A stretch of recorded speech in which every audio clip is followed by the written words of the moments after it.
Hey there, my name is Kay Moon, and I'm a twin soul channel and Western astrologer. And this is a video about the new moon in Capricorn of 2022, which occurred on January 2nd, 2022 at 1:33 p.m. if you happen to live on the eastern seaboard of the United States. Please check a time zone converter for your local time. This is the video for the Twin Soul and Divine Counterpart Collective. Excuse me. Okay. So if you're new here, welcome. The only thing I ask is that if you hear something that resonates, definitely hit the subscribe button. I'm here on the new and full moon. And hit that like button as well if you hear something that resonates for you, as that helps the content circulate. This particular video for the Divine Counterpart Collective will include a brief but not complete overview of the energies at this moment in time that the Divine Counterpart movements are happening within. So if you'd like the full and complete picture, please do watch the Lightworker Energy Update. New moon happens here at Capricorn, 12th degree, and is providing an energy because of whom she is talking to, which is Nessus and Pallas. And she speaks to the Shaman's asteroid and to Chiron as well. Sorry, that's creation goddess. Let me go back. Shaman's asteroid, Chiron, T square, to new moon in Capricorn, of all of us needing to dip more deeply into our emotional truths at this point in time and more deeply understand what's right for us and following our own spiritual path in this dimension and in this timeline. There are a lot of wounds going on at this time, a lot of triggers going on at this time. For reasons that I go into inside of the main video, the Lightworker Energy Update. And this is really about engaging and structuring our lives in such a way that it's aligned with our emotional truths. So that's kind of the gist of this energy. I know a lot of you are curious about and looking for intel on the Venus retrograde and how that may impact your connection. I have provided detailed information about that in the Lightworker Energy Update for this new moon in Capricorn and the previous new moon Lightworker Energy Update as well. You'll find timestamps for that below each video if you'd like to know about the Venus retrograde. Getting into the energy of divine feminine counterpart and her movement through the sky at this time, you can see her here at the 18th degree of Capricorn, sitting quite close to this new moon and to retrograding Venus as she speaks to Pluto. There's an energy here of divine feminine holding space for transformation and love, transmuting darkness into love through integrating her own shadow and releasing other people's shadow by forgiveness and compassionate acts and the act of compassion. There will be a link below this video. If you're curious about doing some shadow work, there's some work from Thais Gibson that I know would be helpful for you. There'll be links below this video for that, and therapists as well for twin souls. I'll link the document that I've been keeping for twin soul therapists below this video for you as well. I get into detail about the shadow work that this Venus retrograde is asking all of us to dig into inside the Lightworker Energy Update during the Venus retrograde portion of this lunation. So again, please have a look at that to better understand the shadow work and how it may be impacting you and your connection at this time, as it is a pretty big theme.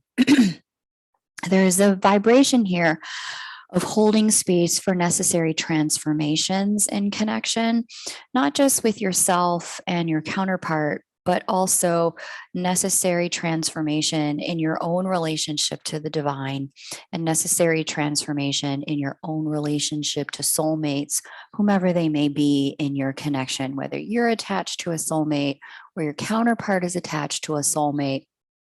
Inside of our divine feminine energy, we are being asked to hold space in the world of forgiveness and compassion and integrating the shadow so that we have the opportunity to release the way the shadow is manipulating divine connection from the outside.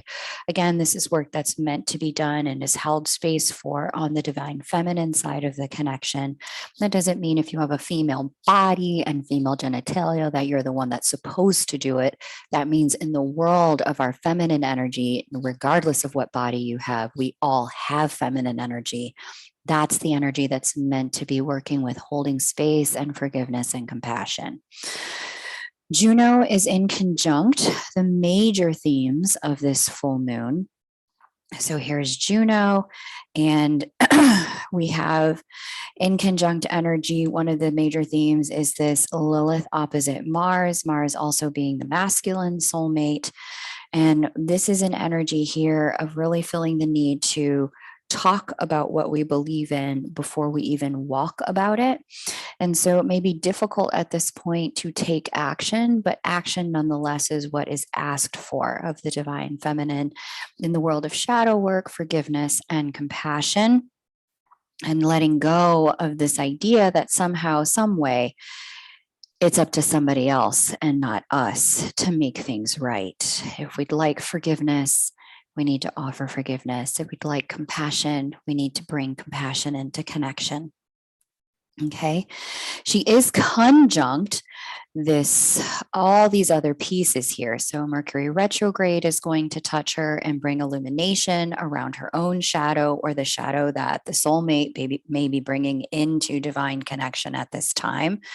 It's very common for divine people who anchor in the polarity of divine feminine to find that the soulmate feminine energy in your connection is actually emblematic of shadow that needs to be integrated into the feminine. So if you're finding that there is shadow that feminine energy is bringing into connection from a third party, it's time for you to really face what is that shadow energy teaching you about who you need to become, who you need to integrate, and the parts of you that you actually need to love. That's very common during this particular new moon in Capricorn in divine feminine energy. Again, themes of forgiveness and compassion are necessary to complete those karmic cycles. There's a video that I had about ending runner chaser cycles and the role forgiveness plays in that. You'll find that linked below here, the channeled message detailing exactly and precisely how forgiveness and compassion work, complete echoes and karmic echoes and reverberation that lead to running and chasing and connection. Okay, we also have divine feminine speaking in harmony to the planetary energy of Uranus out here in Taurus. We have this connection here, which is bringing divine insight. That's Uranus, the initial and beginning divine consort of Gaia, the first divine consort. That's Uranus. Uranus is having a conversation with divine feminine energy there in Capricorn. And as Uranus has this conversation, there's divine insight in the third dimension. Uranus is in third dimensional earth sign Taurus. Juno is in third dimensional earth sign Capricorn. There is insight about how things need to change in the world of divine connection in the third dimension. There's divine revelation available throughout the month of December. And even now, as she giddies up to meet Pluto, there's divine insight, divine revelation about what needs to be done on the divine feminine side of the connection to complete karmic cycles as Venus is meeting Pluto. Again, more details abound inside of the Lightworker Energy Update. If you've already heard something that resonates for you, once again, I just invite you to hit that like and subscribe button if you're new, so that you'll be able to find your way back here for more insights at the full moon coming in a couple of weeks. Let's dig into the information here. Hanging out with divine masculine energy, we have Jupiter square the nodes. So there's Jupiter at 0 degrees Pisces. We have North Node at 1st degree Gemini, South Node at 1st degree Sagittarius. The nodes tend to, about 70 to 80% of the time, move backwards in space. They are sensitive points that point to the direction all of us collectively are meant to be learning and growing, and what we are meant to be outgrowing. South Node growing into North Node. North Node moving out of Gemini into Taurus is about leaving behind, thinking about ideas, communicating about ideas, and moving these ideas into the world of physical form.